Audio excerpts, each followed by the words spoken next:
Salmo número 119 por Charles Spurgeon. Exposición de los versículos número 49 al 56.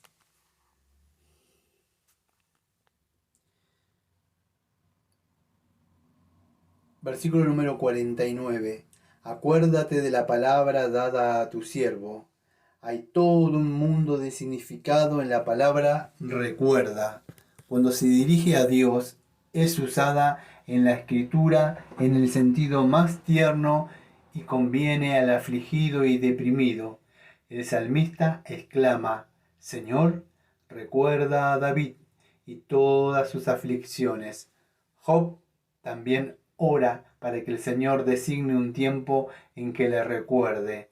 En el presente ejemplo, la oración es tan personal como el acuérdate del ladrón, porque su esencia se halla en las palabras a tu siervo. Sería en vano para nosotros si la promesa fuera recordada para otros, pero no lo fuera para nosotros. Pero no hay temor, porque el Señor nunca ha olvidado una sola promesa a un solo creyente. Comentaba Charles Spurgeon. Los que hacen de las promesas de Dios su porción pueden con humilde osadía hacer de ellas su garantía.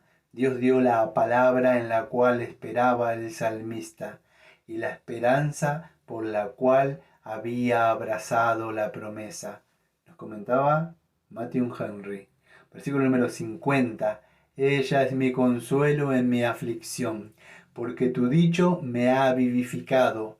El mundano agarra su bolsa y dice: esto es mi consuelo. Y el despilfarrador señala su alegría y grita: esto es mi bienestar. El borracho alza la copa y canta: esto es mi solaz. Pero el hombre cuya esperanza viene de Dios siente el poder vivificador de la palabra de Dios y testifica: este es mi consuelo. Pablo dice: yo sé en quién he creído. El consuelo es deseable en todo tiempo, pero el consuelo en la aflicción es como una lámpara en lugar oscuro. Algunos no pueden hallar consuelo en ocasiones semejantes, pero no es así con los creyentes, porque su Salvador les ha dicho: no os dejaré huérfanos sin consuelo. Algunos tienen consuelos y no tienen aflicción. Otros tienen la aflicción y no tienen consuelo, pero los santos tienen consuelo en su aflicción. Comentaba Spurgeon. Consuelo. Consolación, de donde procede el nombre de Nehemías. La palabra aparece solo en Job, capítulo 6, versículo 9. Las lágrimas engendran gozo espiritual. Cuando Ana hubo llorado, se marchó y no estuvo más triste. La abeja recoge la mejor miel de las hierbas más amargas. Cristo hizo el mejor vino del agua, nos comentaba Thomas Brooks. Tu palabra me ha vivificado. Bendito sea Dios que no solo ha escrito esta palabra, sino que la ha sellado en nuestro corazón y la ha hecho efectiva. No puedes tú decir que es de inspiración divina porque has sentido que es operante y viva. Oh, la gracia gratuita, que Dios envíe su palabra y te cure. Él te cure y no nosotros. Que las mismas escrituras que para ellos son letra muerta, sean para ti un sabor de vida. Nos comentaba Thomas Watson. Versículo número 51. Los soberbios se burlaron mucho de mí. Los hombres han de tener ojos extraños para poder ver una farsa en la fe y una comedia en la santidad. Con todo, por triste que sea, esto es un hecho, y un hombre sin el menor ingenio puede provocar grandes risas y burlarse de un santo. Los pecadores engreídos juegan con los fieles como si fueran pelotas. No hay que extenderse en las innumerables burlas que las deparan. Si se burlaban de David, no podemos esperar escapar de la mofa de los impíos. Hay innumerables hombres soberbios sobre la faz de la tierra. Y si hallan a un creyente en la aflicción, serán bastante ruines para hacer burlas crueles a expensas suyas. Esta es la naturaleza del hijo de la sierva, el burlarse del hijo de la promesa. Nos comentaba Charles Spurgeon. Los santos de Dios se han quejado de esto en todas las edades. David de sus burladores. Los más abjetos se burlaban de él. Job fue desdeñado por los hijos de padres a quienes él no habría puesto con los perros de su ganado. Ver Job capítulo 30, versículo 1. José fue apodado soñador. Pablo charlatán. Cristo mismo samaritano y Consoma carpintero. Mical era estéril, pero tuvo demasiados hijos que despreciaron el hábito y ejercicio de la santidad. No puede haber mayor aliciente para un alma inmunda que burlarse de los servicios religiosos. Los corazones mundanos no pueden ver nada en estas acciones excepto locura y necedad.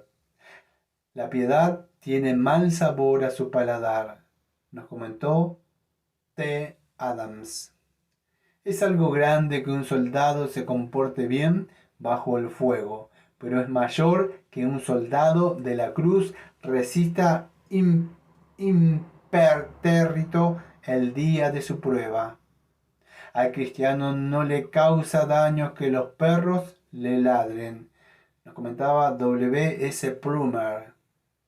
Mas no me he apartado de tu ley. La alegría profana no nos causará daño si no le prestamos atención, tal como la luna no sufre por el hecho de que le ladren los perros. Nos comentaba Spurgeon. Versículo número 52. Me acuerdo, oh Señor, de tus juicios de otro tiempo y me consuelo. La sonrisa burlona del soberbio no nos molestará cuando recordemos en qué forma trató al Señor a los precededores de tal en otros tiempos. Los destruyó en el diluvio, los confundió en Babel, los ahogó en el Mar Rojo, los exterminó en Canaán. En todas las edades ha desnudado su brazo contra el altivo y los ha quebrantado como vasija de alfarero. Si bien en nuestros corazones bebemos humildemente las misericordias de Dios en periodos de quietud, no estamos sin consuelos en las épocas de tumulto y mofa, porque entonces recurrimos a la justicia divina y recordamos cómo se burla el de los escarnecedores. El que se sienta en el cielo se reirá, el Señor se burlará de ellos. Recordó que al principio Adán, debido a la transgresión de la orden divina, fue echado del paraíso y que Caín, condenado por la autoridad de la sentencia divina, pagó el precio de su crimen fratricida. Que Enoc, arrebatado al cielo debido a su piedad, escapó del veneno de la maldad de la tierra. Que Noé, debido a su justicia, fue vencedor del diluvio y un superviviente de la raza humana. Que Abraham, a causa de su fe, difundió la semilla de su posterioridad por la tierra. Que Israel, por sobrellevar pacientemente las tribulaciones, consagró un pueblo creyente con el signo de su propio nombre. que el mismo David, a causa de su dulzura, al conferírsele honor regio, fue preferido a sus hermanos mayores. Nos comentó Ambrosio. Los que tienen la enfermedad llamada lienteria, en que el alimento es devuelto tan pronto como es comido y no permanece en el estómago, no son nutridos por él. Si la palabra no queda en la memoria, no puede ser de provecho. Algunos pueden recordar mejor una noticia banal que una línea de la escritura. Sus memorias son como las lagunas en que viven las ranas, pero los peces mueren. Nos comentaba Thomas Watson. Versículo número 53. El furor se apoderó de mí a causa de los inicuos que dejan tu ley. Las verdades que eran diversión para ellos les causaban asombro a él. Estaba atónito ante su maldad, asombrado por su presunción, alarmado por la expectativa de su súbito derrocamiento, aterrorizado por su condenación cierta. Los más firmes en la creencia del castigo eterno de los impíos son los más apenados en su condenación. No es prueba de ternura el cerrar los ojos a la terrible condenación de los impíos. La compasión se muestra mucho más tratando de salvar a los pecadores que procurando hacerle las cosas agradables. Oh, si estuviéramos más afligidos al pensar en la porción de los impíos en el lago de fuego. El plan popular es cerrar los ojos y olvidarlo, o hacer ver que dudamos de ello. Pero este no es el modo de proceder del siervo de Dios fiel. Nos comentaba Spurgeon. He conseguido ideas claras de la eternidad. He visto bienaventuranza de los fieles hasta cierto punto y he anhelado compartir su estado dichoso, así como he tenido la satisfacción consoladora de saber que por la gracia lo compartiré. Pero, oh, qué angustia se apodera de mi mente al pensar en la eternidad para los que están sin Cristo, para los que están equivocados y que van con sus esperanzas falsas a las tumbas. La idea es tan espantosa que no la puedo resistir. Mis pensamientos retroceden y digo, siempre más afectado por ello, ¿quién puede permanecer en un fuego eterno? Nos comentaba D. Brainerd. ¿O quién puede expresar el estado de un alma en circunstancias semejantes? Todo lo que es posible decir sobre ello da solo una representación muy débil de la realidad. Es inexpresable, es inconcebible, porque ¿quién conoce el poder de la ira de Dios? Qué espantoso es el estado de aquellos que están a cada momento en peligro de esta gran ira infinita, desgracia. Pero este es el triste caso de toda alma en esta congregación que no ha nacido de nuevo. Por moral y estricta que sea, por sobria y religiosa, ojalá que lo consideraras tanto si eres joven como viejo. Hay motivos para pensar que hay mucho en esta congregación que me han estado escuchando en realidad son candidatos a esta desgracia por toda la eternidad. No sabemos quiénes son o qué asientos se hallan o en qué pensamientos se ocupan. Es posible que ahora estén muy tranquilos y escuchen estas cosas sin mucho trastorno y se halagan pensando que ellos no son tales personas. y prometiéndose que ellos escaparán.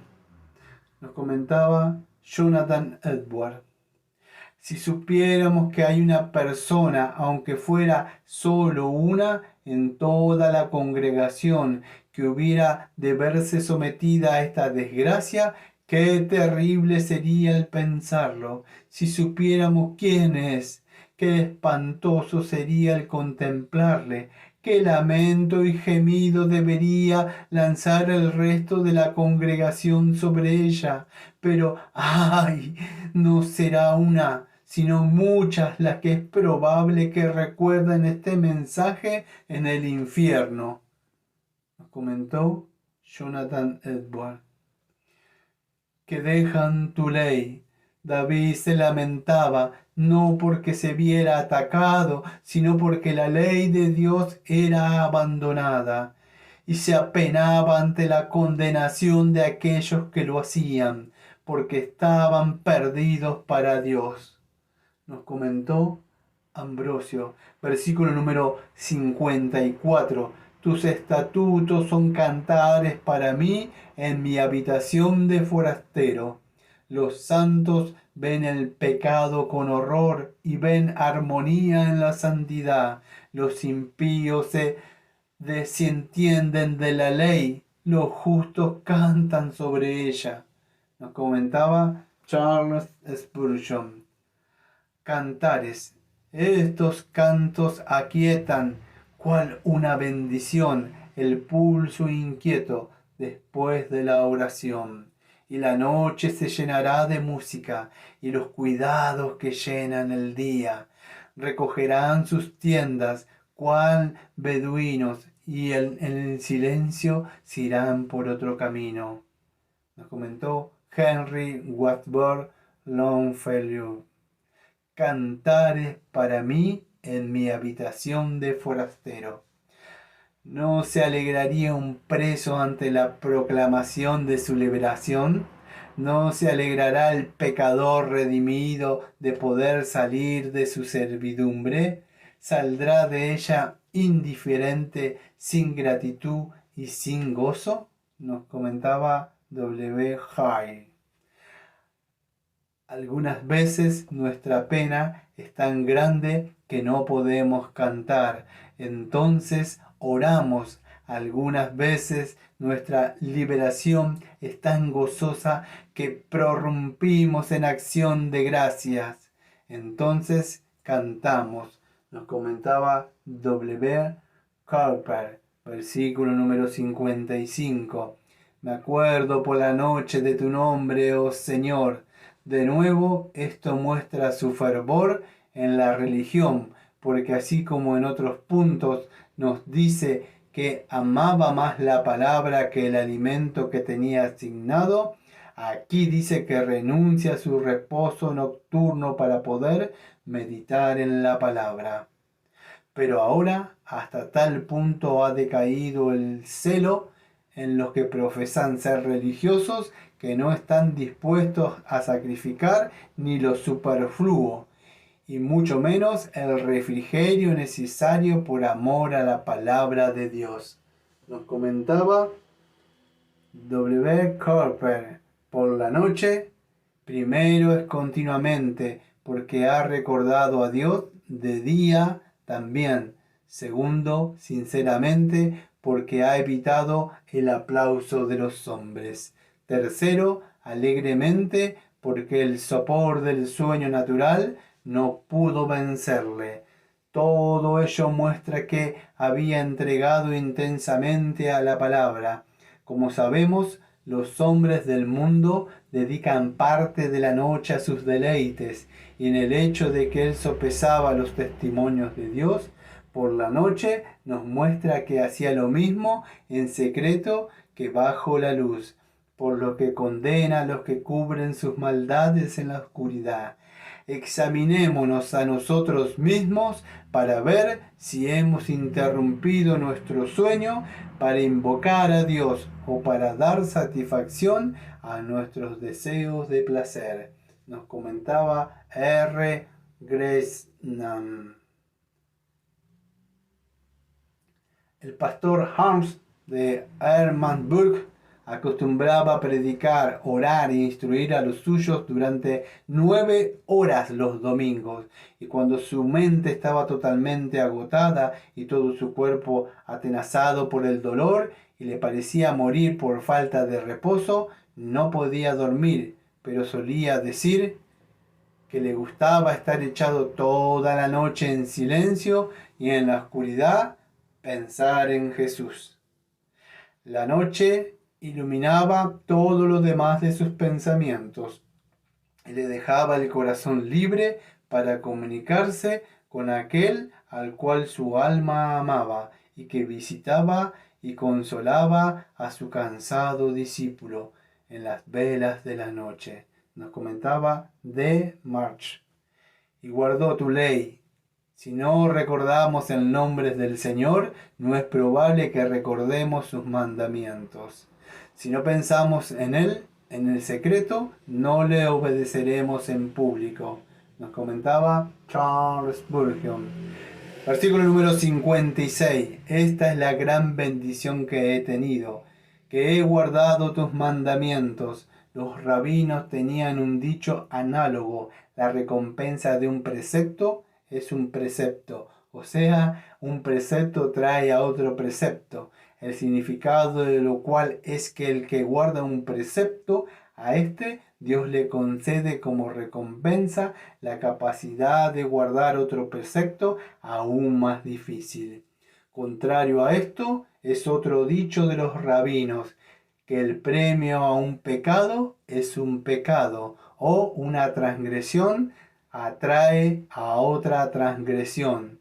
Nos comentaba Simon de Mois.